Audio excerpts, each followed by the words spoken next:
সুপ্রিয় দর্শক শ্রোতা, কিভাবে পুকুর থেকে মাছ ধরা হয় আজকে আপনাদের দেখাবো। ভিডিওটি দেখতে থাকুন। এই যে দেখছেন, উপর থেকে জাল টেনে পানিতে নামায় নিচ্ছে এবং সেই জালগুলো আবার হাঁড়ি দিয়ে বেঁধে সামনের দিকে টেনে নিয়ে যাচ্ছে। আপনার পুকুরের ভিতরে দেখছেন 7-8 জন, আর উপরে এই পাশের উপরে দেখছেন 3-4 জন দাঁড়ায় আছে, আবার ওই পাশের উপরে কিন্তু ওরকম 3 জন দাঁড়ায় আছে।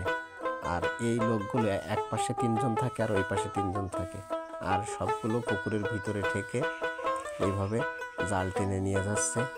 এই পাশে 3 জন, ওই পাশে 3 জন, আর লোকজন সবগুলো দেখছেন পুকুরের ভিতরে এইভাবে জাল টানতেছে।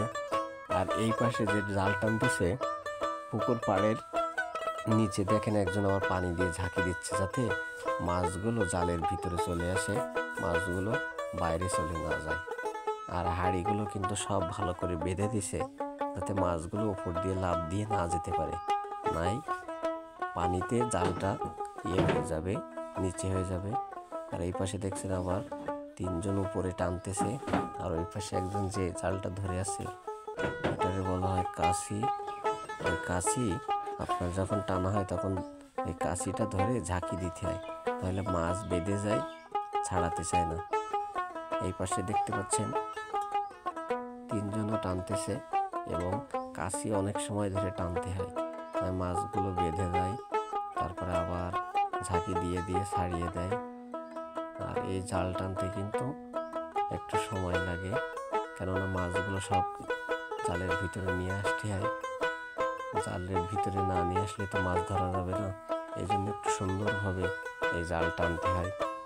আর এগুলো হলো আমাদের গ্রাম অঞ্চলের জেলেরা, এরা কিন্তু খুব সুন্দরভাবে এই জাল টানে এবং মাছগুলো ধরে। এই পাশে দেখছেন একজন হাঁড়ি দিয়ে ঝাঁকনি দিচ্ছে, আবার হাত দিয়ে ঝাঁকনি দিচ্ছে, এবং আস্তে আস্তে সাইডে নিয়ে এসে জালটা এবার কিন্তু উপরে তুলবে। উপরে তোলার পরেই কিন্তু জাল টানা হয়ে যাবে। একটা মাছ দেখেন হাঁড়ির ভিতরে চলে গেছে, কিন্তু এই মাছটা ছেড়ে দিছে। এটা হলো একটা সিলভার মাছ। এই পাশে দেখছেন জাল টানা শেষ, মাছগুলো এক জায়গায় করে হাঁড়িতে করে নিয়ে যাবে। দেখতে পাচ্ছেন জালগুলো এক জায়গায় করছে 2 জন, আর এই পাশে আছে 2 জন। এইবার আপনার মনে করেন জাল সব এক জায়গায় করে মাছগুলো বেছে ফেলাচ্ছে। যে মাছগুলো বাজারজাত করবে সেই মাছগুলো রেখে বাকি মাছগুলো সব আবার পুকুরে ছেড়ে দিচ্ছে।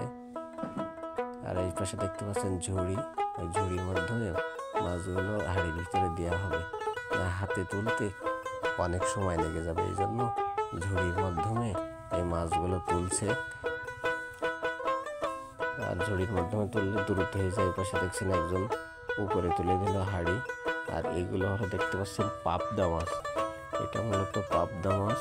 পাবদা মাছ ধরছে, দেখেন কত সুন্দর পাবদা মাছ।